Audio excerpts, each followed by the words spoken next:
Growing up in my family, everyone joked about how we were connected to the mafia. A name like Beluzzi always seemed to draw attention. And to be honest, my father's parents were the epitome of the typical Italian-American family from the Bronx, New York.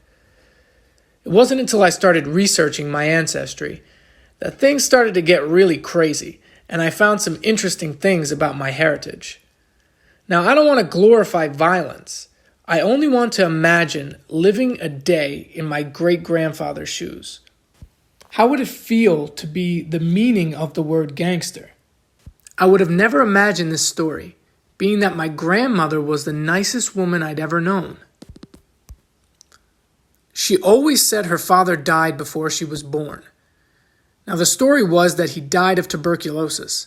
At least that was the story that was told to my father and his generation of cousins. My grandmother was determined that her children never ended up like her father. So she never really told them who her father was. She didn't feel like she needed to tell them this. She decided not to tell them this until my father started to show signs that he was moving in the same direction, and she warned him of what not to do. My father's maternal grandfather turned out to be a highly connected mafia boss during the late 1920s until his public assassination in 1931. Watching the movie A Bronx Tale always somehow felt too familiar. We always watched mafia movies and series like The Godfather and The Sopranos, but watching The Boardwalk Empire, which depicted the lives of these big bootleggers in the 1920s, always seemed to interest me the most. I watched it a lot with my dad. Now, my dad is a truly entertaining individual. He is a real character, and his backstory could be a whole book itself. So let's just focus on his grandfather, Vincenzo James Jimmy Marino Lepore. Now, he went by different names, and he avoided being well known by the public. He didn't want to end up like Al Capone, who, due to his lavish lifestyle, ended up dying in prison. During the 1920s, the prohibition of alcohol allowed for many to make their fortunes in the sale of illegal alcohol. My great-grandfather was no exception.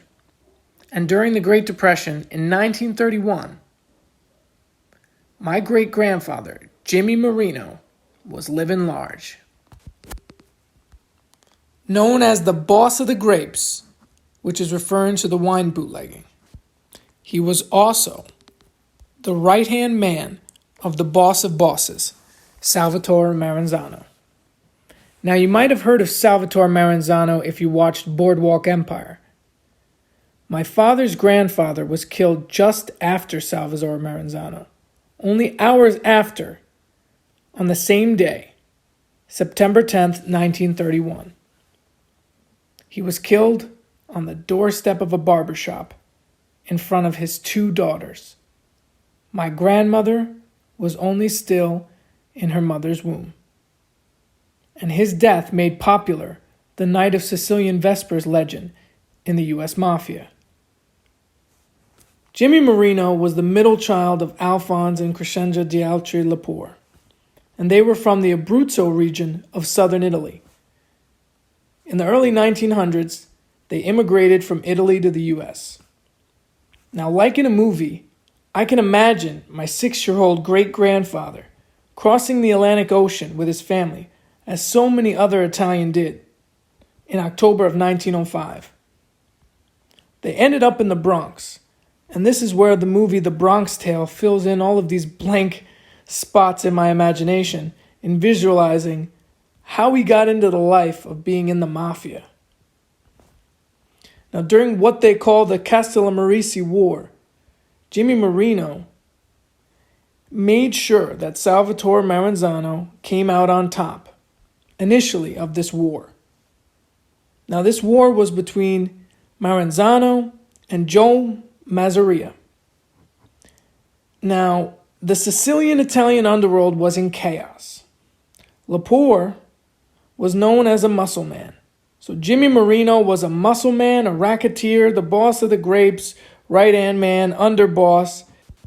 He wore many different hats, and he was known to be in many different places at once. That's why nobody could ever catch him, until they did. After Jimmy Marino and Maranzano took out Mazzaria, Charles Lucky Luciano would be going after Maranzano, because Maranzano was too old school. He didn't want to let Meyer Lansky, who was a Jew, join their organization. This really made them mad, and they wanted to stop killing each other and losing money and start to build this organization that Maranzano initially proposed with the 5 families. Fast forward to September 10th, 1931. Maranzano's murdered in his office. Just hours later, my great-grandfather steps outside of the barbershop on Arthur Avenue. He starts a conversation with a guy standing outside talking about the weather. And then a car pulls up and starts firing. He's gunned down in front of his 2 daughters getting a haircut. Now, in the mafia, when you kill someone in a public display, this is really sending a message, letting everybody know that someone else is taking over. There is a legend called the Night of Sicilian Vespers.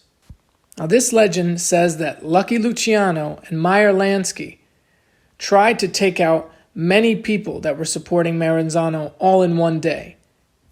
They called it the Purge, where many mafia bosses and lieutenants were killed.